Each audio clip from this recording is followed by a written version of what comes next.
Ouch, क्या हुआ? तुम्हारी अंगूठी, लोहे से परियों को जलन होती है। मुझे माफ करना। मैं उसकी बेढंगी हरकतों पर हंसी नहीं रोक पाई। बाद में मैंने उसे अपने पंख छूने दिए। हम जादुई जंगल में साथ खेले। उसने मुझे एक हार दिया। यही वह पल था जब मुझे वह अच्छा लगने लगा। जब मैं 16 साल की हुई, उसने मुझे चूमा। उसने इसे सच्चे प्यार की चुंबन कहा, लेकिन उसके तुरंत बाद वह बिना कुछ कहे गायब हो गया। फिर एक दिन वह वापस आया। उसे देखते ही मेरी सारी नाराजगी पिघल गई। हमने एक दूसरे को रात के आसमान के नीचे वैसे ही थामा जैसे पहले, लेकिन उसने मुझे एक पेय दिया और मैं गहरी नींद में चली गई। जब मैं जागी, वह जा चुका था। मैंने अपने पीछे हाथ बढ़ाया, मेरे पंख गायब थे। एक तेज दर्द ने मुझे चीर दिया। मैं तब तक रोती रही जब तक मेरी आवाज नहीं चली गई। उसने मेरे पंख ले लिए और उन्हें एक ताज और एक राजकुमारी के बदले में सौंप दिया।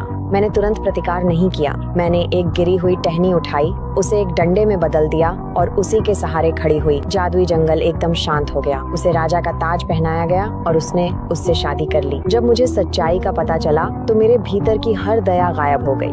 मेरे क्रोध ने मेरी शक्ति को पहले से कहीं अधिक मजबूत बना दिया।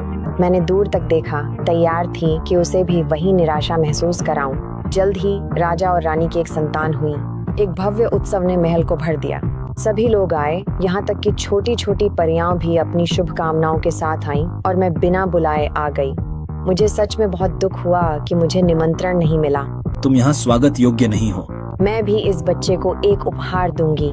उसकी 16वीं वर्षगांठ के सूर्यास्त से पहले वह कतई की चरखी की सलाई में उंगली चुभोएगी और मृत्यु जैसी नींद में चली जाएगी। एक ऐसी नींद जिससे वह कभी नहीं जागेगी। बाद में राजा ने राजकुमारी को सुरक्षित रूप से छुपी हुई जगह पर बड़ा होने के लिए भेज दिया, लेकिन मैं सब कुछ जानती थी।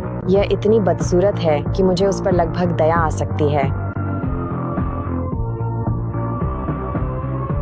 मुझे तुमसे नफरत है।